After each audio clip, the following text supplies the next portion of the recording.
See, they don't know me. What's for up, real, y'all? 'cause they What's know up, the y'all? old me, yeah, they wish that Malcolm couldn't make it today. He's having car trouble, so it's just, it's just me this time, and I brought a special guest with me today. If you want to introduce yourself. Hello, I'm Anna. I'm a college student in Ohio. I don't know what else you want to know. Nah, that's fine. That's fine. You just need your name for now, because we'll get to that later in the show. So usually I try to keep it an hour. Now me and Malcolm usually talk all the time, so usually we go like an hour and a half, but I'll try to go an hour. I got a clock on me this time, so I'll try 15 minutes each subject. Please keep me to that. I'll try. I'm not good with time. Yeah, I'm not either. That's why we always go like an hour and a half, and we'll just look there like, damn. But first topic, just to get to everybody, so we got a little bit of background information. And I'll do some talking too, just because I don't want it to just be like a whole one-sided, like you're just getting interviewed or like it's an interrogation. It's nothing like that. So I guess I always like to ask this question: just how did you get to the college you're at? Yeah. It was kind of by chance. My mom found this school on a list of like colleges that change your life. And they had like one of their admissions people at a college fair near us. So we went there. It seemed cool. It was one of, I think I applied to like 3 schools. So it was one of those, and they gave me enough financial aid. So that was it. It's not bad.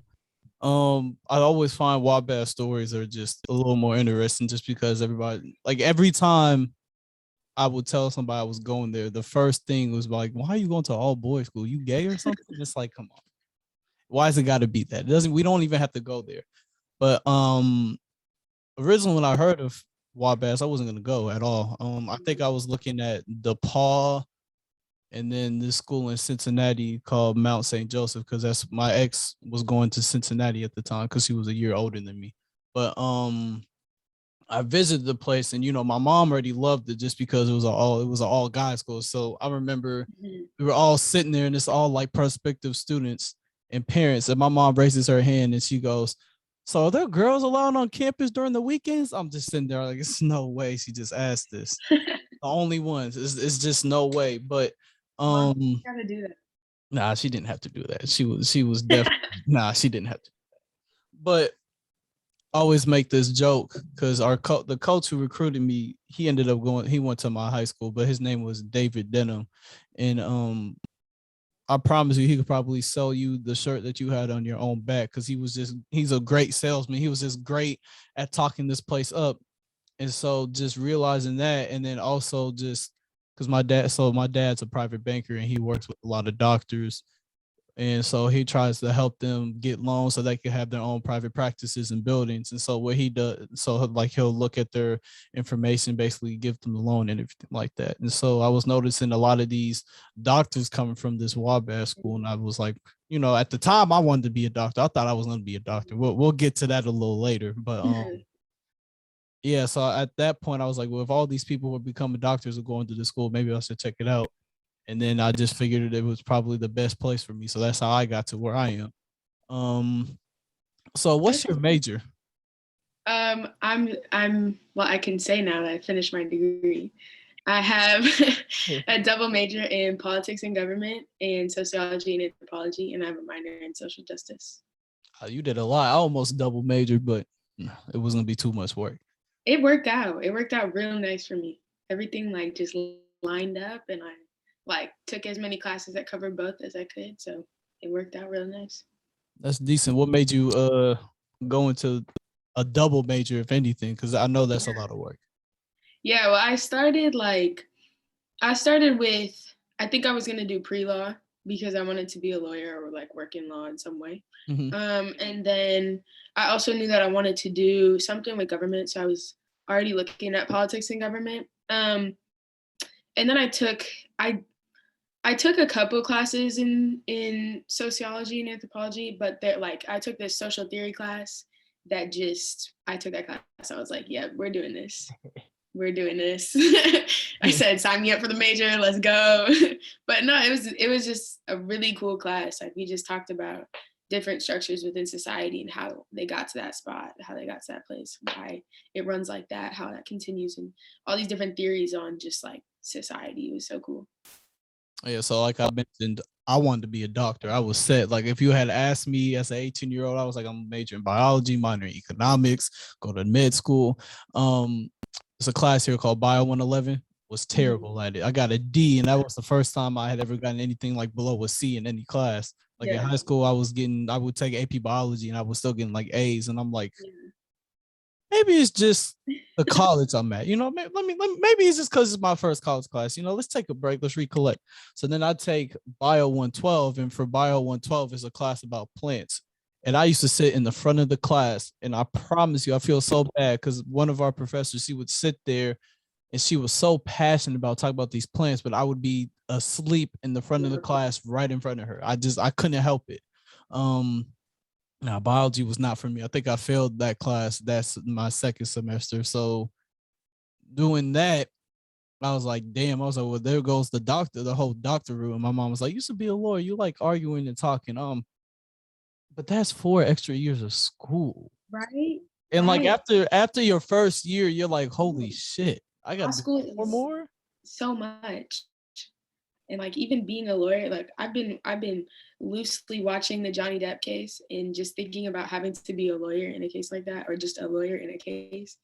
That sounds so exhausting and stressful. Nah, I think so. I want to say it was the summer going into my junior year. Yeah, that sounds right. It was like the summer going into my junior year. I got called up for jury duty, and it was a pedophile case. And so, like before, so when you get in there, they did the whole, everybody is innocent until they're proven guilty, and they start calling you out one by one and asking you questions. They Mhm. they asked me, they're like, could you say that he's innocent until proven guilty? I said yes, but I shit you not. If you had looked at this man, you would have been like, oh yeah, he did it. Like that's the first thing I thought. I was like, damn, he did that shit. And to have to try to defend somebody who I would have Right. locked up in something like, yeah, you did that. I'm not gonna lie. I Like, I couldn't do don't know if I that. could do it. I could not do that. Especially when you know they're like, as their lawyer, like you see all the evidence, you see everything, you know they're in the wrong, and you still got to try to prove that they're not. Like, damn, this nigga did it. Damn. No, I Oh, couldn't do it. I'd be like, you know what? It's a lie. Throw him in jail. It's a lie. no, I He just did be like, it. I'd be like, hey, you want to take the plea? Because I'm not gonna lie, I'm looking at this Plea evidence. Like, deals you suck. did Oh that. my god. I would. Oh no, plea deals are the worst. Like, yeah, nigga, I'm not gonna lie, you did that shit. I don't know how I'm gonna get you out of this. You might just have to take that deal, and we might have to Right? go. Just have to. The Nah. plea deals are not nice at all. No. Um, but at Wabash, we have these classes that all freshmen take. They're called like freshman tutorial classes, and it's just on different topics, but they're all kind of structured the same, where you'll have papers about it, and it's a discussion based class. Which, Mm-hmm. unfortunately, given my major, which I ended up majoring in religion because of this class, and I had a minor in philosophy, that's all I did. So like during the pandemic, where everybody was, really getting easy classes because they had multiple choices and they had classes they could just sit there lecture class, and it's like I can close my lap. I couldn't do any of that. I was like, God damn, I have to sit here, I have to write papers, I have to actually be engaged in class. And I'm like, I can't do this anymore. So I would just close my laptop in a discussing class and be like, I hope she doesn't call my name. And I would have one of my friends text me, she calls you, I'm oh, fix it. And it's like, what? I took class like a podcast. I would be walking around my room, cleaning things, eating whatever. Like I'd leave the room, come back. If they Nah, called on me, I wasn't there. Oops. I couldn't even do it because just you had to participate. And it's like, so what did you think about this? And we had a teacher that I That's have why a you gotta every couple class periods, you throw your sense in. You'd be oh, real no, talkative, one or two classes, and you sit for the next one. it's not like that. I can remember getting emails. I think I turned in my last paper for this I forget exactly what the class is, what it's called, but basically it was a parables class. So we would talk about like the Old Testament and parables. I just bullshitted it. I promise you. I turned it in. My professor, him, Yeah. he said, I expected more from you. He was like, you didn't really talk in class, and every time you talked, you had interesting points. And I'm reading this paper, I'm a little disappointed. I expect you to say more. I'm like, I'm not gonna lie, I'm fried. I'm done. I'm out. I think I stayed up all night doing that paper just because most of it, the paper wasn't really hard to do. Most of it was just the fact that it's like I have to do this, and I didn't want to do it anymore. Yeah. I definitely had papers like that. I had it was a sociology paper. I sat in the library for 7 hours the whole day, wrote that paper, submit, done. That was it. I was done with classes. I was done. It's like that sometimes. Okay. But back to my story. I see this is why we take so long, because I get sidetracked so easily. It's bad. And he does too. So, but what was I at? Oh yeah. So basically my tutorial was about religion in America. So we got to go out and go to like a mosque.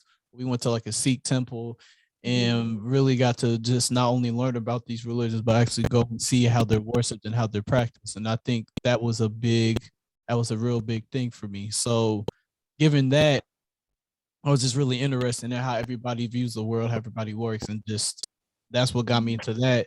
And in philosophy, I've always been like the super history nerd, just for no reason. Like a lot of times, people might be going out to a party. If I just came home from track meet, the first thing I'm doing is going on like YouTube or something, just watching stuff on like what's currently going on, and then trying to look for historical context on it. But I always like philosophy just because you get to learn like the ideas behind why society is formed how it is. So that's how I got there. You should have been in sociology, because that's what sociology is. That's what I was thinking, but I don't know. I think I took one sociology class my freshman year, and I was still like my freshman year was full of struggle, completely full. And like I was still baby thinking about being a doctor, but one of my professors, it's the only professor I've ever had at my time at Wabash that I didn't like. She's an older white lady. She was a little overweight, and that's putting it generously. But she pulled me in. We had a conversation. She was like, "Yeah, I don't think you can be a doctor." Mind you, I had a B in the class at the time, and she was like, "I don't think you could be a doctor with a B in this class." And I was taking a class that was meant for second semester sophomores to be taking. I was the only freshman in the class. So shout out to my advisor for setting me up for failure, but it was rough. It was rough. I believe it. Y'all don't have anything like senior comprehensive exams, do y'all? No, Yeah, no. I think some departments do, but I don't think you're required to take them. Yeah, no, that shit is ass. I'm not gonna lie. It's so bad. So for us, it's a requirement. You don't pass these exams, you're not graduating. It's one of those. It's a two-parter. The first part is the exact same no matter what department you're in. It's basically this interview. Now we had to take it on Zoom, so I think I did better just because it was on Zoom. But usually you would be sitting in a room in person. It would be like 3 professors. So you would have a professor in your major, a professor in your minor, and then just some random professor who's supposed to ask you questions just about general studies, just because we are a liberal arts school and we have to technically take a whole bunch of general studies classes. And like it was fine. I think so. The professor from my minor, she's a philosophy teacher, and I mentioned earlier, and I never really talked about it why, but I had a love-hate relationship with her just because I felt like she was a good professor, but a lot of the times when she would call on me and I would start making my point, she would cut me off before I could finish and ask somebody else. So what do you think about what he just said? And I'm like, I didn't even. Whatever. Okay. First time it happened, I'm like, okay, maybe she thought, but it happened every time. I'm like, it's just no way it's like this. No, I would have been like, I wasn't finished. Continue my thing, my thought. I was like, okay, you got it. That's fine. You got it. That's cool. But no, I passed that, and then we have these things and then the second part is a written exam. For us, it was just like a bunch of short, like it was one short essay and then a bunch of short answer questions. But after taking mine, like so right before I had to take my second part, because I'm at school at this point, and it's like a week before classes start up, my roommate gets COVID. So I'm like, they're like, we want you to move to this hotel. I'm like, hold on, can I take this exam first? So I take that exam, and then I go into quarantine, and I'm there for 2 weeks. I tested negative in every test, so I didn't even have it. So I was quarantined in a hotel room on campus for 2 weeks. And usually for track season, I'm like around 175, 77, that range. I think I went up to like 195 just because It was snowing outside. You're not doing anything. Literally. I'm like, damn, I should have been working out, but I would look outside. I'm like, it's snow and ice on the ground. I'm not going outside to run. You gotta get like little spikes on the bottom of your shoes.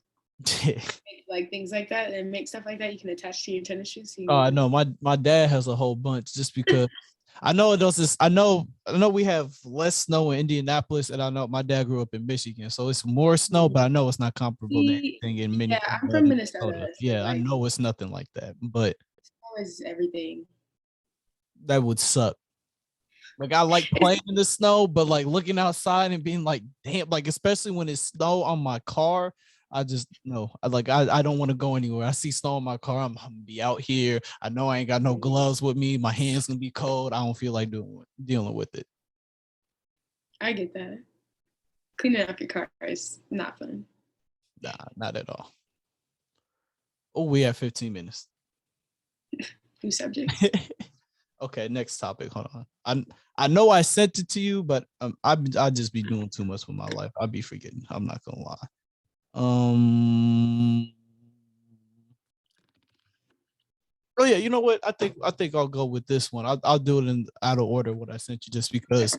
So I remember after George Floyd, his whole murder happens, and I remember getting back to campus and sort of kind of feeling a little weird just because a lot of these deans all of a sudden just started taking, and like even the president of our college, he sent out an email, a campus-wide email saying he would be sitting outside of the MXI, which is our Black Student Union. He would be sitting out there. He's like, if any people of color want to have a conversation, just anybody in general wants to have a conversation, what's going on, I'll just be sitting outside here, just waiting for anybody. And the townhouse I lived in it had 6 of us in there. Like it was literally right across the street from where he was, so we could literally open our windows and look, and we could see him. Understand that a lot of places, make this sort of commitment saying, oh, we're going to embrace diversity. We're going to bring all these different changes. Now, I didn't get to stay on campus to really see if they were doing anything just because I was a senior at that point. So I just want to ask you, and knowing that, you talk about it and you even made a documentary on it. What kind of promises did OWU really make to bring change to campus? Yeah. Well, they made a whole commitment to anti-racism and to be anti-racist and all of that. That was like their big thing. Like they kind of used that as their overarching big thing. But they even before so always talked about increasing diversity, always talked about like being a diverse campus and including people and all that. I think if anything, they just tried to step it up after that summer. But have they really? Yes and no. I mean, I'm like super active on campus, so I'm in everybody's business, figuring out what's going on. But there's still been some issues. There's still been problems and things that happen. We're in the middle of something right now, but there's some areas where like they've done a little bit better. They've tried to hire more staff of color, which we had a Black woman who was a counselor, but she was only here for like a couple months, a semester maybe, and then she left. But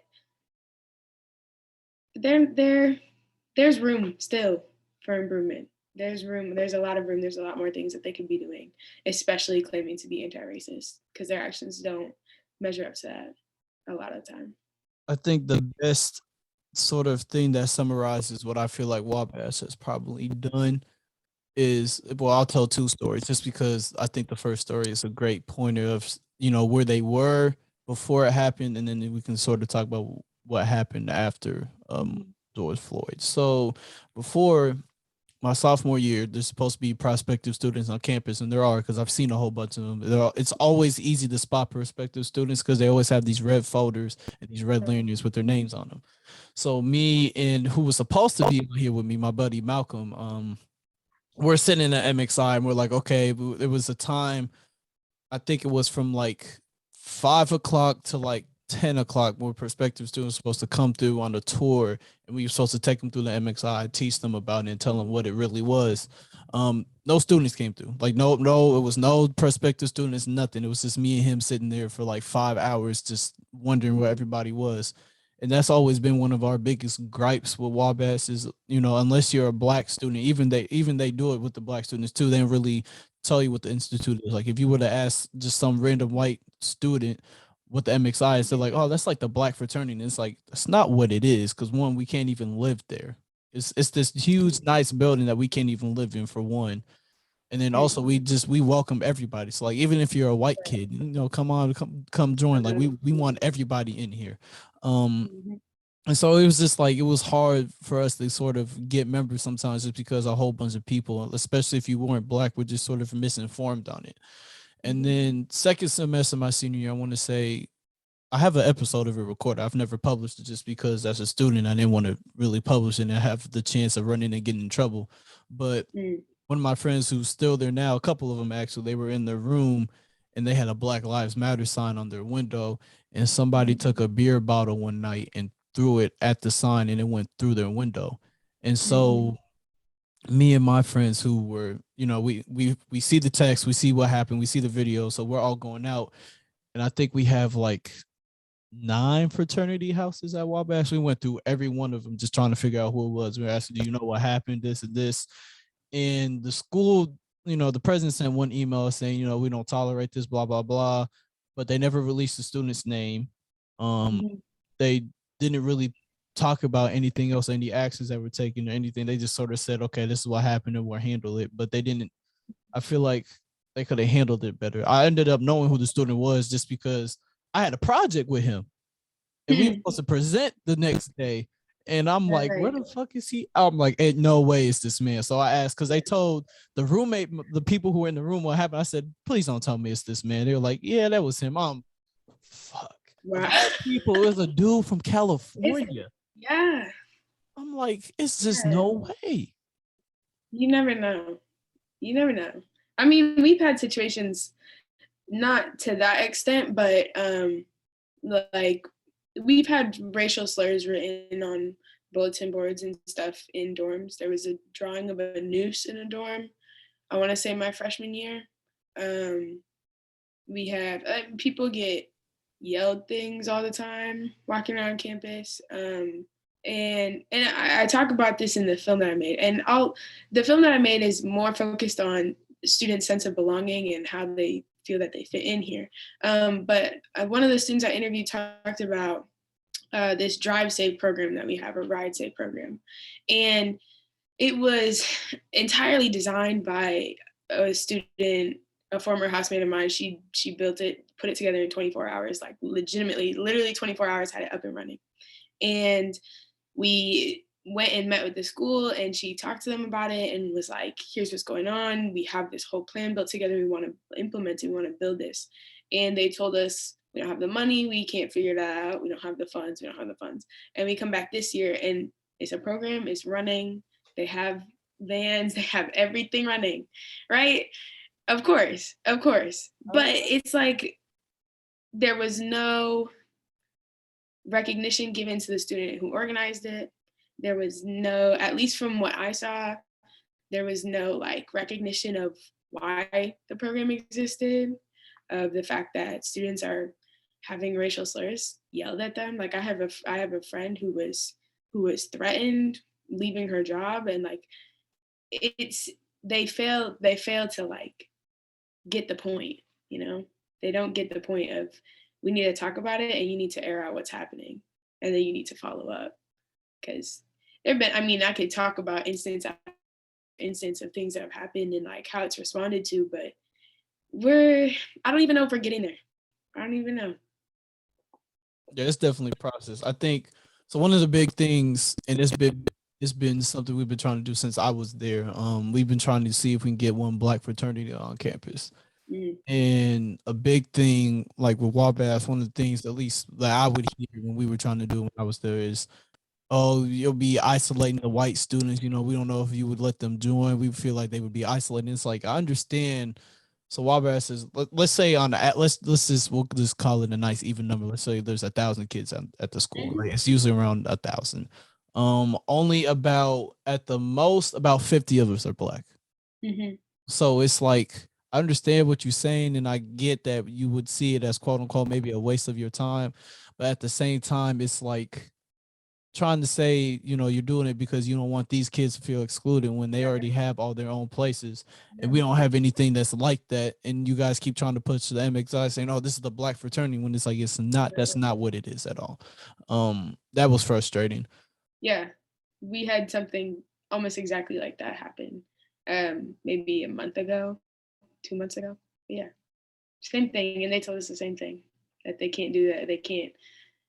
We essentially had a white student try to apply to live in a living space designated for Black students, and the school couldn't not accept him because of race, because they're saying like we can't be discriminatory, we can't exclude anybody essentially. But it's like that there's a reason that space is there. And by trying to, not even trying to, but by allowing another student to who is not necessarily of the group that it is targeted for or made for, is like it's frustrating because they make statements of anti-racism and being anti-racist, but that action does not match with that. And I understand the legal consequences, I understand the implications of all that, but still, like, the message and the impact of it is real strong. It just feels like a slap in the face, essentially. So how would, because I feel like this ties in, how isolated would you say your campus is from like the city that is in? Because I know it's in Delaware, Ohio, which is in God knows where. It's Delaware. Yeah, we're in Ohio, in the middle of Ohio. It's about 30 minutes from Columbus. But there's not that much in between here in Columbus. There's some suburbs of Columbus, I guess, but I'm not from Ohio, so I don't really know the area. I don't really leave campus. But it's pretty much farms outside of the immediate city of Delaware. So I know what time that is. Yeah, it's not much here. And I mean, there's some kids who come from like farmland or farm wherever, and it's a lot more for them, but nah, it's not that much out here.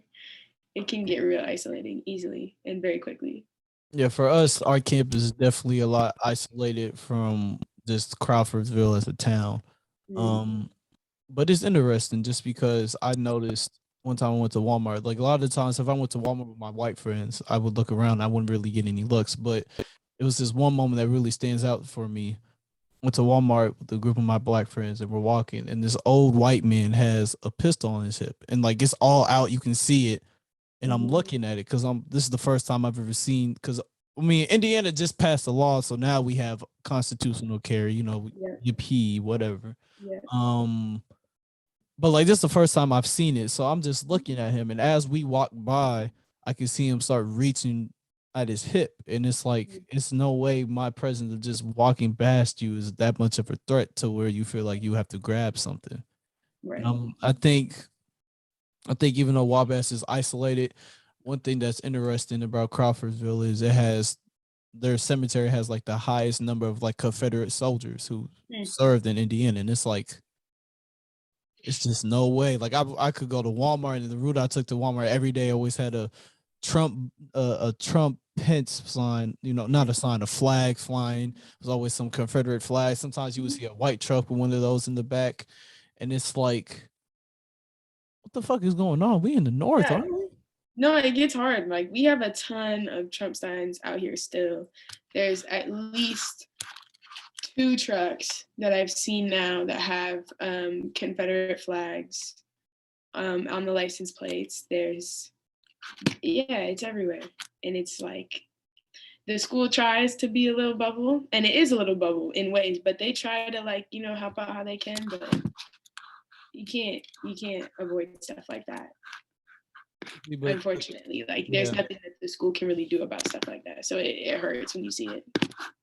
At least y'all got a police force on campus. We don't have ours. So like at night, our security force is just a whole bunch of old ass white men who drive in these trucks. So I'm like, so one, especially during the pandemic when we were there and we weren't allowed to have any guests on campus. Like, Hmm. fuck y'all. What are y'all gonna do? Y'all can't enforce it. It's not like this random ass white man's gonna stop me. So we would just have guests anyways. Yeah. But it does make me nervous, and I've seen some improvements. But a lot of the doors to our dorm, and it's been like this for a while because we just had our 50th anniversary celebration.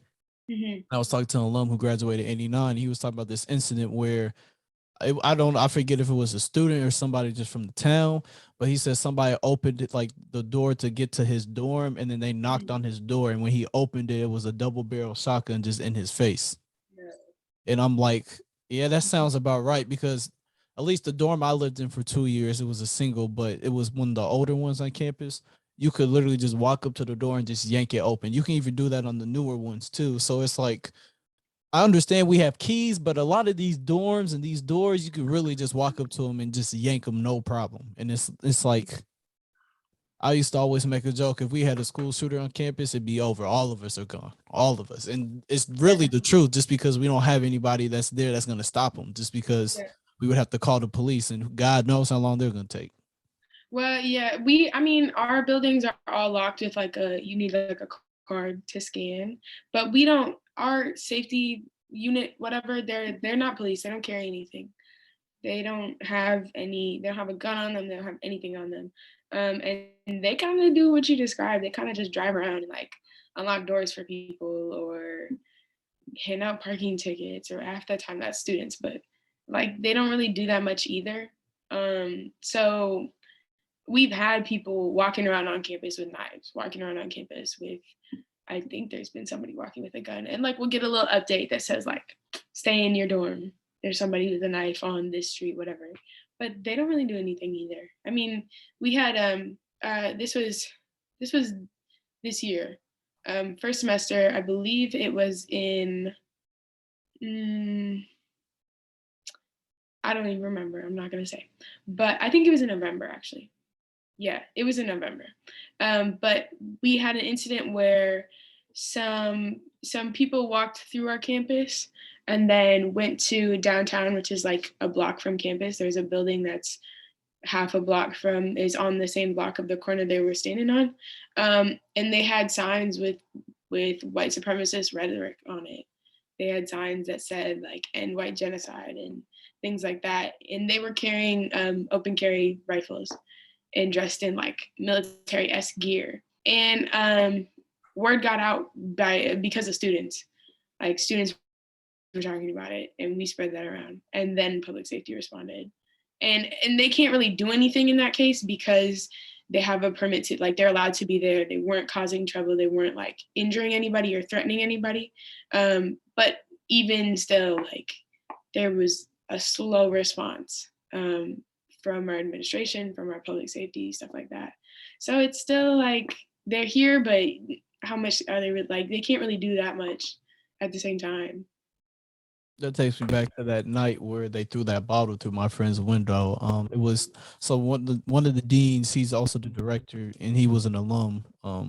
He lives like in Indianapolis, which is like 45 minutes from Wabash. So I was close to where I went to home at. So it was nice just because if I needed something, I could go back home. But I think we were there for like 2 hours before anybody from campus security showed up, and it's like nothing really happens on that campus. Mhm. And so for that to happen, and y'all don't really show up till like 2 hours later, and we're just sitting there like we had to do our own investigating at first. Oh And yeah. and it's funny because when I found out the kid who did it, his his frat is literally right across, not even like 50 yards away from, I wouldn't say something like 20 yards away from the window. And like that Mhm. was the first dorm we went to. And everyone was like, oh, we ain't seen anybody go through. It's like it's no way y'all don't know who did it, Right. because he literally would have had to run through this door. Y'all would have heard something, y'all would have saw him run into the dorm. And Mhm. so we were just like, it's just no way. But man, it's just, I think it's just rough, especially in a lot of these spaces, just because with a lot of these college towns, it's just you're in an area and on campus you might feel safe, but it's like immediately outside of campus, it's not a fun place or a safe place to be. Yeah, yeah, and that's something that the students in my film talked about. They talked about how some of them talked about how the city of Delaware, like, they just don't really go into it. They don't go off campus because they've either had an experience that was like that, where somebody said something to them, or they feel judged all the time. They feel however type of way. And I mean, another part of it was like the spaces on campus that are safe, that are safer, and that are more welcoming. Because even being on campus or being in certain classrooms can give that, you can have interactions like that give that same isolation feeling, that same discomfort. So that was a big part of like a lot of things that students talked about in it, because in some cases they like some of the stories they mentioned in the classroom were just as bad or worse than things that have happened outside of the classroom. So it's kind of like out here, and I don't want to disregard the positive things, because there are a lot of positive things at this school, and there are a lot of spaces that people said that talked about and they feel really safe in, including some classrooms. But there's both sides of it. There's both sides, even like on campus, outside of campus. Yeah. I think so. That's only ever really been one time in the classroom. I'm like, all right, y'all are wilding. It was my freshman year, second semester. We were just, I think it was this Netflix series. I think it was like we were watching like police officers from Flint, and then we just brought down to this whole racism in America conversation. And one of the kids, he was white, and he was going on his phone and looking for like evidence and like things to support that, you know, black people do more crime. And he went to a white supremacist site and started reciting the numbers, and we're all like, hold on, did you check? Like, he didn't even check the site, he just looked straight for numbers to prove his point. We're like, did you check the site or anything? So one of our professors was checking the site. He's like, oh yeah, this is a white supremacist site. He said, you can't use this, what's wrong with you? And we were, and like, it was just me, and thankfully it was another black kid in there. But we're like, when that started happening, it's like, and like, I'm more comfortable with it now, but you sort of feel this pressure to, especially coming from where I came from. I was in a predominantly black community. Just going from there to predominantly white community. Now, having family who's half white, I'm used to being able in those spaces, but to sort of be the only person where everybody's looking at you like, well, you're gonna say something, you know, you have to respond. It's like now I get it. I'm cool with that. But back then as a freshman, I'm like, oh, even sometimes talk about this. That bothers me still. When I'm in the class, I'm in a room, or I'm in a space, and something comes up and you can feel it that everybody's looking at you. And like sometimes in some rooms, in some spaces, I'm real, like I'll say what I'm thinking and that's it. In other spaces, I'll really censor myself or be like real careful about what I'm picking and what I'm saying. So sometimes I just sit and say nothing, and I just wait. And I just wait. And there's class periods, especially like when I know we're going to talk about race, especially in a lot of political classes, when I know we're going to talk about stuff like that, I'll come in, put my stuff down, and I just sit quietly and just see what everybody has to say before I decide to throw my 2 cents in. And like, yeah, I hate that when people do that. And it's like, you know, I mean, I understand why people are looking at whoever, but at the same time, like, think for yourself and answer for yourself. But yeah, that's rough to have somebody cite a white supremacist website. We were like, it's just no way you did this. It was just no way. I think that, like, we laughed. Like, obviously, I don't think he really meant harm by that, but at the same time, Right. it's no way you just did that. I think the reason I got more comfortable just because I just realized that I think just being like so many, like, even if I don't know your name at that campus, if you're black, I'm always gonna say hi to you, and I'm gonna eventually, like, I will always know your face. But I at least know of you. I've heard of you before. I know who you are. Yeah. So yeah, it's like that here. Like, and it's like I've seen my whole friend group on our website. Like, like I know any person of color on the website. I'm like, oh, I know that person. I know you. I know you. I know you. Like, I mean, that's what happens at small PWIs. I'm assuming it happens at other schools too. But yeah, it's crazy. It's crazy. I gave a speech my first semester. It's on my Instagram. I think it's like a 10-minute speech because, you know, George Floyd happened. Everybody's like, okay, everybody kind of turned to the MX side. They're like, well, what are y'all gonna do? You know, we want to hear what y'all want to say. And so I think I was the only person that didn't get claps for my speech, just because my speech was titled like American Hypocrisy. I was talking about how like y'all see this vision of America, but knowing the history that I do, and knowing how they've interfered with elections in like Latin America, and how they do all these other things, and how like prisons was kind of like basically a second point of slavery. Like I just was just drilling them with a whole bunch of things where Yeah. America claims to be this, and they have all these values and all this stuff, but we can't get that here. And my whole point was really, I was like to the black students, I was like, well, how can we expect justice when they can't even live up to their own images that they want, and they can't even they can't look themselves in the mirror and be like, okay, I'm okay with this. This happened, and we can move on from it. I think so. I took senior year that same semester. We had a class that was about Malcolm, Martin, and Mandela, and we also I had heard about yeah. in one of the other episodes. I'm so jealous. Okay, I'm so jealous of the classes you guys have, because you mentioned like 3 classes in that episode. The 2 of y'all did. I was like, where is that here? Because we have a Black World Studies department, and I have not taken a ton of classes in the Black World Studies department, but a lot of them are history and literature focused, and we're starting to move into more expansive topics. But like, I'm so jealous of those classes that y'all were talking about. Yeah, That's crazy. shout out to Sabrina Thomas. She was the professor in that class. I think she's by far the best professor on that campus, but she's also one of the hardest. So like, I remember I've only ever gotten 1 A on one of her papers, and I remember that it was about Malcolm X. I knew if anything I was gonna get an A on a paper about him. Man, but the thing is, even though it was an A, it was still covered in a whole bunch of red marks. So you get it, she hands it to you like this, so it's face down. You get it, you're like, damn, all this red. I get to the end, I see, hey, Yep. couldn't tell me nothing for the rest of the day. Yeah, we got a professor like that here. We've got a couple who will definitely hold you up to a standard. They're gonna make you work for your grade, but you learn something out of it. So But going back to that, the thing is, and the kid who was from South Africa, he was born in Chicago, but he lived in South Africa for like most of his life, and he was white. But he could attest to this. He was like, in South Africa, he was like, it's not taboo to talk about apartheid. It's just open. Like everybody can talk about apartheid. And it's not like this taboo subject or this part where everyone's like, oh, I'm uncomfortable talking about that, because they understand the only way to really get over those issues is to talk about the history. And that really connects to the whole thing in my speech, where I'm like, my whole problem with America isn't that slavery happened, that all these bad things happened. It's the fact that we don't talk about it. And then when we try to talk about it, or something's brought up, all of a sudden it's, oh my God, like critical race theory is a big thing. And I was about to say that. We're seeing that with critical race theory. I hate hearing people talk about it, especially parents are like, we don't want it taught in our schools. I'm like, well, one, that's a law school course. So unless your kid is literally going to be a lawyer, is in law school, he's not going to take that. We're not going to cover that in the first place. But it's like, it's still like, I just don't understand why racism, this topic is just so taboo. It just makes no sense.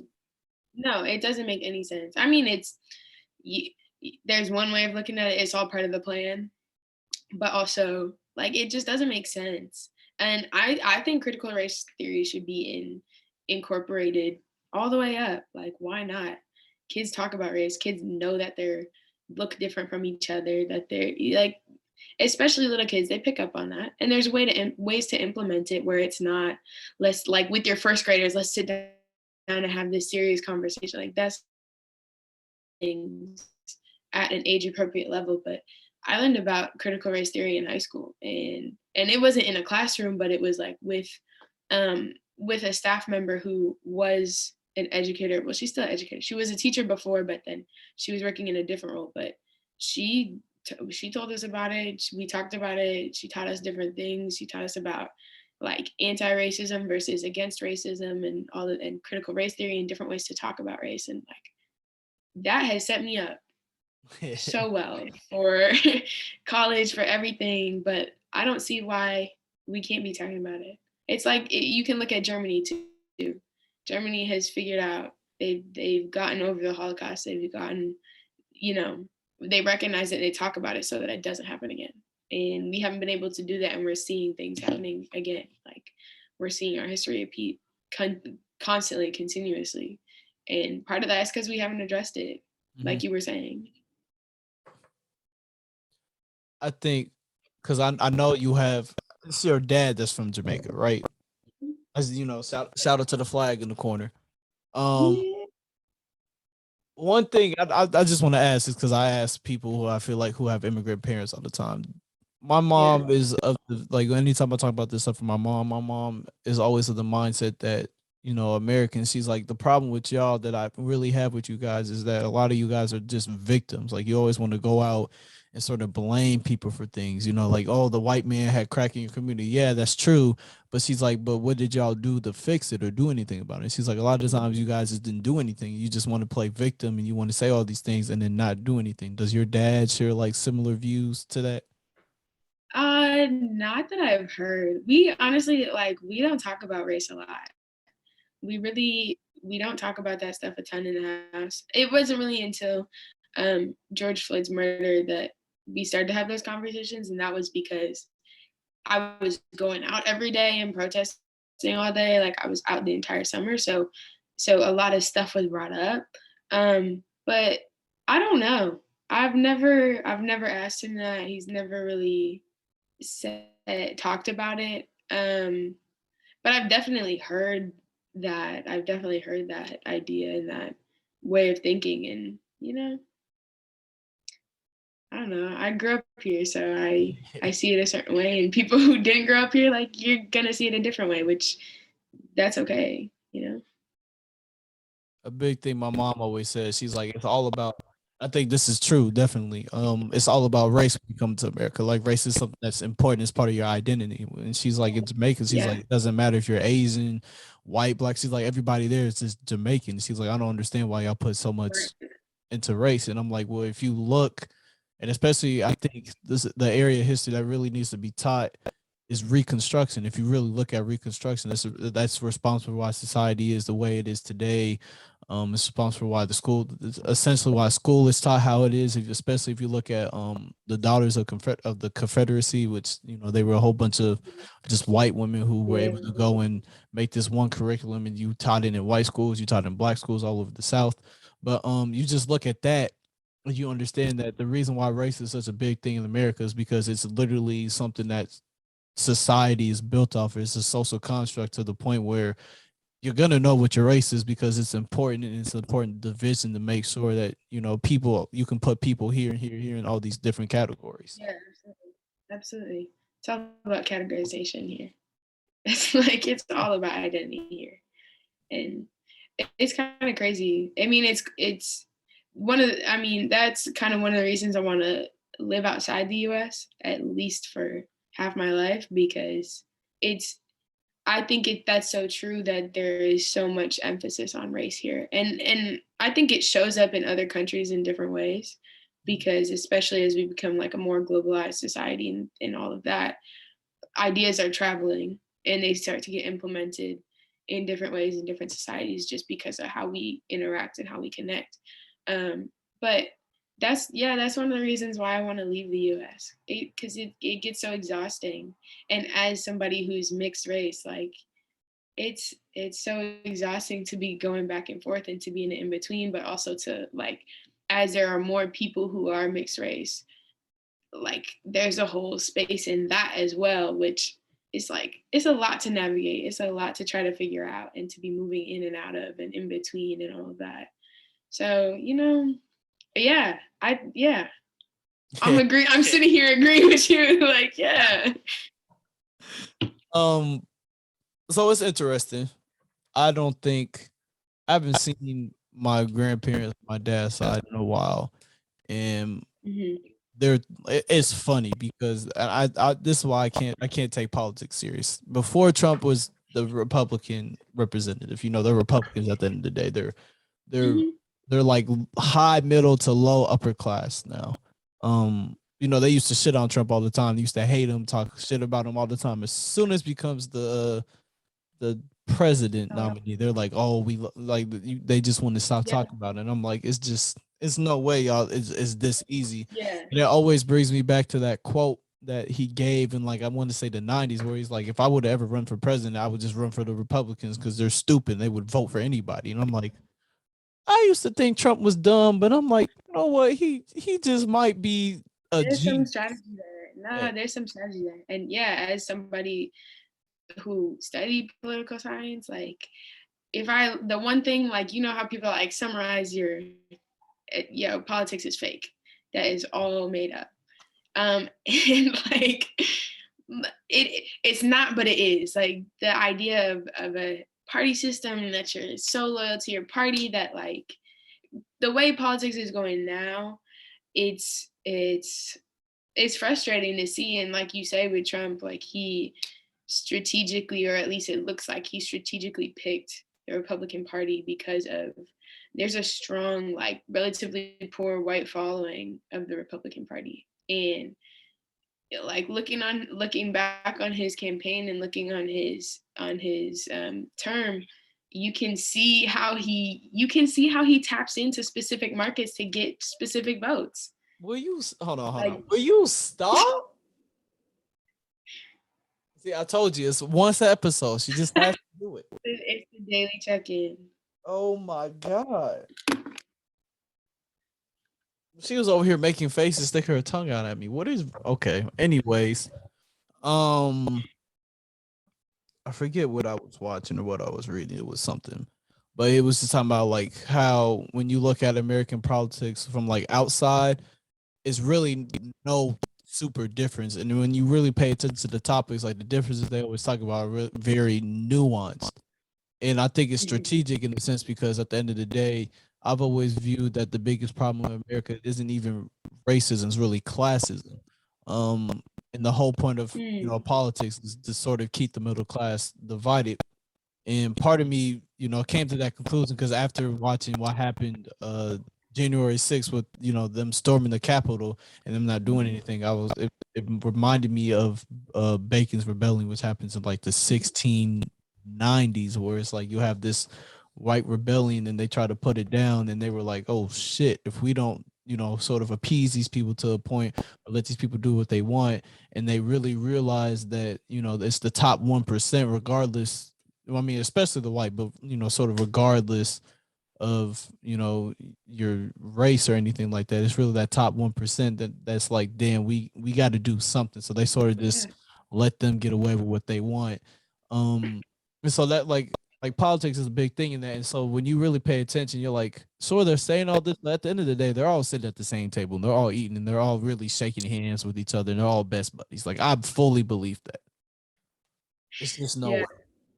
Have you read the book Caste? It's relatively. You haven't? You should read that. I don't remember the author's name. I can look it up. But essentially, this woman explains a theory that the U.S. racial system or racial divide is a caste system. So she essentially uses Hitler's Germany, or when the period of time when Hitler's in Germany and his vision of races and identities and all of that, and the Indian caste system, and compares them with race in the US and uses like all three together to establish how race is a caste system in the US. And she talks about class and she talks about how they like overlap. I think you should read that. It's a long book, but it's interesting. We read it for my senior seminar class. And it's interesting. And there was debate on it and on whether she's just like adding another term to the bucket, I guess you could say, or whether this theory kind of holds weight.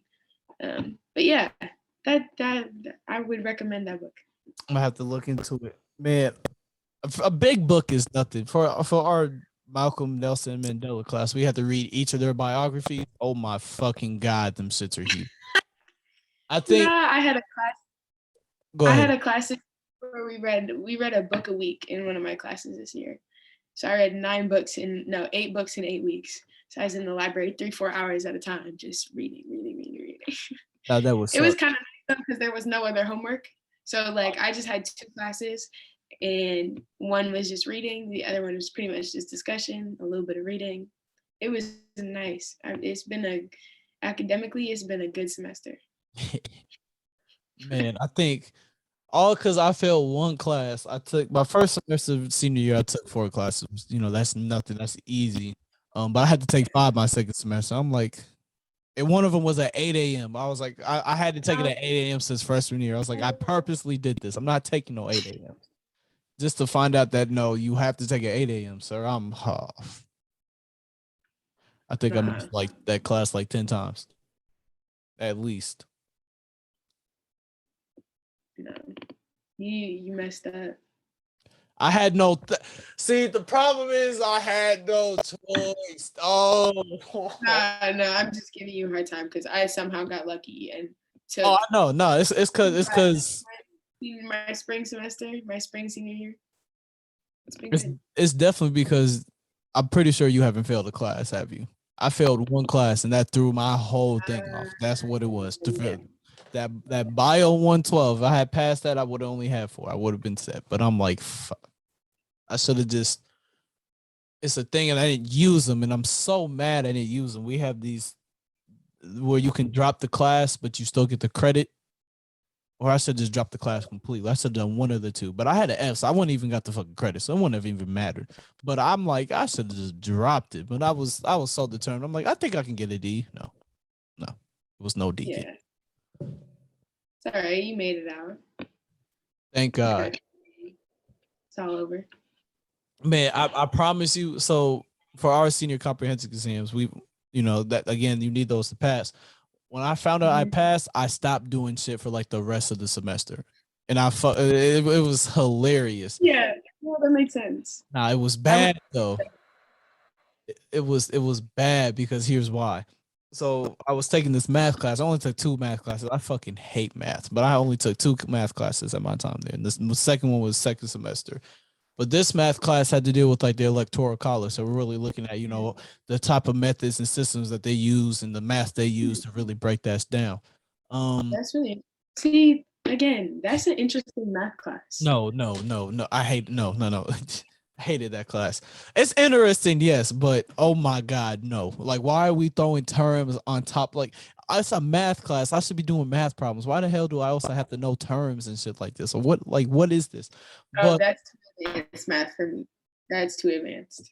Man, but so how that class was structured, it was like different little learning targets that you had to hit, and like it would be a problem per learning target on the test, and we would add more the more that came. And so it was sort of, you just have to pass a certain amount of them. So they would always like every learning target would be on every test. That way you could do some and not all of them. So the tests were always like they would get long, but you only had to do a certain amount.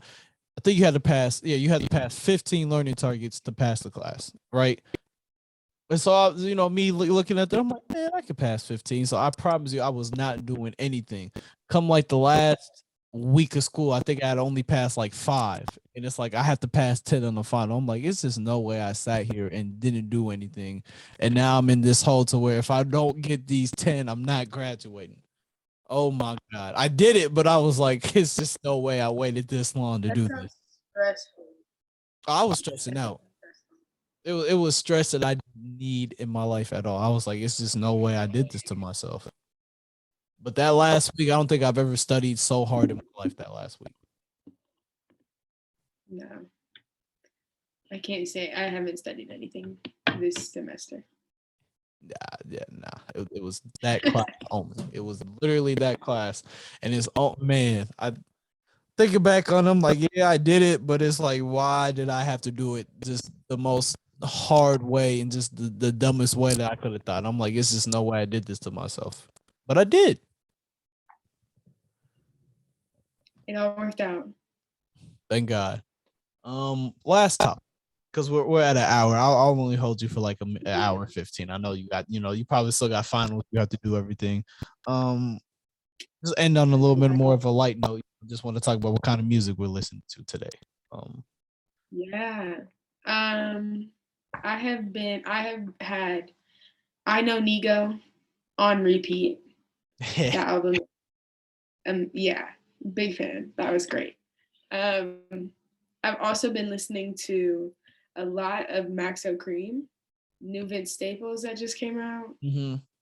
And then Taco by IDK and K Tronada. That one also has been great. That's probably my last month or two. So I like to shuffle my music a lot, but lately I don't know if my phone's been reading my mind or anything. But ever since Kendrick announced that he was dropping again, which holy shit, why did it take this nigga so long? I lost my shit when I heard that. I'm so excited. Kendrick is my favorite, and then Tyler the Creator is my second favorite. But I'm like, my shuffle is just reading my mind, so it's been a whole bunch of Kendrick that's been playing on my phone.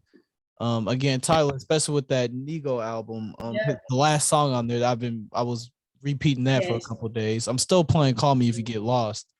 I went to see him in concert in Chicago, I think in February. That was a dope experience. I think Tyler's one of the best just live performers you'll get to see today. Yeah, I saw him in Columbus. He is a great live performer, really good. But I'm still listening to that, and then Vince Staples dropped, so I was listening to that. I'm going back, and then I'm listening to because I know Saba dropped this year, but I didn't listen to it when he dropped. I don't know what the fuck I was doing. I was doing some dumb shit, but I went back and I started listening to it because my buddy Malcolm was on my ass. He's like, "Why haven't you listened to this?" Good for him because that's a really good album. You gotta watch the visuals for it too. I think he put out a music video for at least one of the songs. It might be like for the whole album. I don't remember. But yeah, you gotta watch that because it works so well with the music. I'm gonna have to look into it. My man, he's a music nerd, and what's interesting about him is he just recently got hired to write on this battle rap site because he's heavily into battle rap. He has a channel where he breaks it down. I think he has it's like a blog. It's him and somebody else. So I think he has a blog he writes on. I think they also have a podcast. I don't know when that starts going on, but he also got flown out to Philadelphia to just discuss one of the shows. And so I had to find where that video is, but he was really on stream with all these other judges talking about it. I thought that was so dope. Unfortunately, he got his laptop. That's so cool. Yeah, he got his laptop stolen that trip, though. Hey, hate to see it. Nah, me and him both got in like relatively the same week because I coach football and track at one of our local high schools. It's not a high school I went to, but it's an inner city school. And during football, like I used to just put my phone on the side to demonstrate whatever. I'm doing the same thing for track. I put my phone on the side, demonstrate. And I go back for it. I'm like, where the fuck is it at? I'm like, I'm not gonna assume nothing. I'm like, maybe I just put it in my bag. I go look in my bag. I'm like, shit. No, somebody took your stuff. I'm like, okay, so we start calling it. We call it straight to voicemail. I'm like, these niggas got me. I'm like, it's just no way I got like this. So I'm walking around. Eventually, we get the phone to start ringing again. So I have my Apple Watch on. So I'm walking around. I'm like, okay, as soon as it pops up, it's ringing. I'm running at whoever I see. Nope, doesn't happen. Man. So then I get, I usually work out after practice. That's why we recorded at like 8:30. I would have said, 6:30 would have worked if I wasn't working. Right. But so I got home. My mom does the whole find your iPhone thing. And we find the direct address in the house where it is. And I swear to God, I called up like the other coaches with my age. We were gonna go to that person's house. We were gonna kick the door down. We were gonna get my phone. My mom took my keys and all the other keys. She was like, "You're not doing that. You can't." She was like, "You don't know what's in." I'm like, "Yeah, but my phone's there. You think I care at this rate? No, I'm gonna go get my phone." And it wasn't even like I cared about my phone that much. It was the fact that I really just got by one of these 16-year-olds. I was like, it's just no fucking way it's happened. Yeah, damn. Oh, I was hurt. Yeah. I'd be mad. Oh, it gets worse. Just to add insult to injury.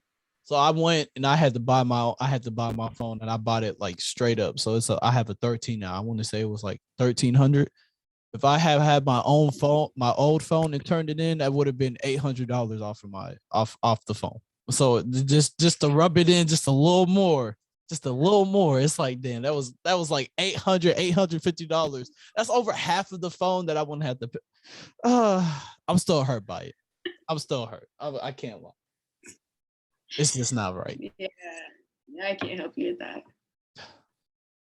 You go and you help these kids, man. And they steal. And it's funny because the kids they're used to the kids stealing. They're like, oh, so I come back the next day. No, during that same time, it's like it's this group of freshmen who I've coached, and I'm relatively close to them. They're like, oh, you got? It's no way. Oh, coach got. I'm like, oh, whoa, man, nah. They must have had fun with that. Damn, they must have had fun with that. They helped me look for it. I can't even be mad. I'm like, I appreciate y'all, but we didn't find it until we found it, and I couldn't go get Damn. it. A little soft story. Man. But we're at 1:05. I guess I'm gonna call it here. Hold on, let me get. I'm so bad at this. I always have a plan on we're gonna end it, and then I never have the outro song up. So I'm unprepared at the end of the day. That might describe my life. But you gonna play? Thank you. Appreciate y'all for joining us, man. I know we didn't have Malcolm here. Yes, I'm gonna give Malcolm shit for it. I hope y'all give him shit for missing it too. Promise. He owes me one. But I hope y'all enjoyed our conversations. I'll probably be posting this on Apple Podcasts and YouTube tomorrow. I'll definitely split them up on parts on YouTube, but here I'll just keep it full, whatever. Appreciate you for joining us. I appreciate you having a conversation. I got my hands into some shit. No, but we might have to start talking at least once a week, though. We'll see. Peace. Happy y'all joined us. Have a good day, night, evening, whenever the fuck you listen to this. Enjoy, please. Mama, I do this for you. This for my brothers and my sisters and